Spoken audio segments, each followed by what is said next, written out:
स्वागतम दोस्तों, आपका अपने चैनल धार्मिक हिंदू पे एक बार फिर से स्वागत है। दोस्तों, मेरा मकसद सिर्फ आपको ज्ञान बढ़ाना है। आप मेरे को ऐसी सपोर्ट करते रहिए जिससे मैं आपके लिए नई नई वीडियोस लाता रहूं। महर्षि वेदव्यास की महान रचना महाभारत ग्रंथ के प्रमुख पात्र पितामह भीष्म है, जिनके बारे में कहा जाता है कि वे एकमात्र ऐसे पात्र हैं जो महाभारत में शुरुआत से लेकर अंत तक बने रहे। 18 दिनों तक चले महाभारत के युद्ध में 10 दिन तक लगातार पितामह भीष्म लड़े थे। पितामह भीष्म के युद्ध कौशल से व्याकुल पांडवों को स्वयं पितामह भीष्म ने अपनी मृत्यु का उपाय बताया था। भीष्म पितामह 58 दिनों तक बाणों की शैया पर रहे, लेकिन अपना शरीर नहीं त्यागा, क्योंकि वे चाहते थे कि जिस दिन सूर्य उतरायण होगा तभी वे अपने प्राणों का त्याग करेंगे। भीष्म पितामह को इच्छा मृत्यु का वरदान प्राप्त था, इसलिए उन्होंने स्वयं ही अपने प्राणों का सूर्य उतरायण यानी मकर संक्रांति के दिन त्याग किया था।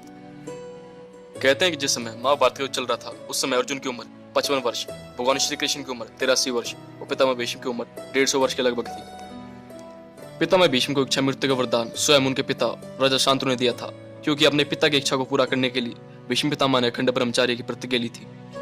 कहते हैं कि पितामह भीष्म के पिता राजा शांतनु एक कन्या से विवाह करना चाहते थे जिसका नाम सत्यवती था, लेकिन सत्यवती के पिता ने राजा शांतनु से अपनी पुत्री का विवाह तभी करने की शर्त रखी जब सत्यवती के गर्भ से उत्पन्न शिशु को ही वे अपने राज्य का उत्तराधिकारी घोषित करेंगे। शांतनु इस बात को स्वीकार नहीं कर सकते थे, क्योंकि उन्होंने तो पहले ही पितामह भीष्म को उत्तराधिकारी घोषित कर दिया था। सत्यवती के पिता की बात को स्वीकार न करने के बाद राजा शांतनु सत्यवती के वियोग में रहने लगे। पितामह भीष्म को अपने पिता की चिंता की जानकारी हुई तो उन्होंने तुरंत आजीवन अविवाहित रहने की प्रतिज्ञा ली। भीष्म पितामह ने सत्यवती के पिता से उनका हाथ राजा शांतनु को देने को कहा और स्वयं के आजीवन अविवाहित रहने की बात कही, जिससे उनकी कोई संतान राज्य पर अपना हक न जता सके। इसके बाद पितामह भीष्म ने सत्यवती को अपने पिता शांतनु को सौंपा। शांतनु अपने पुत्र की पितृभक्ति से प्रसन्न हुए और उन्हें इच्छा मृत्यु का वरदान दिया।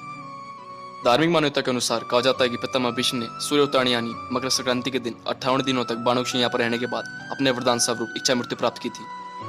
सूर्य उतरायण के दिन मृत्यु को प्राप्त होने से व्यक्ति को मोक्ष की प्राप्ति होती है और इस दिन भगवान की पूजा का विशेष महत्व होता है। यदि मित्रों आपको वीडियो दिल से अच्छी लगी हो तो चैनल को अवश्य सब्सक्राइब करें।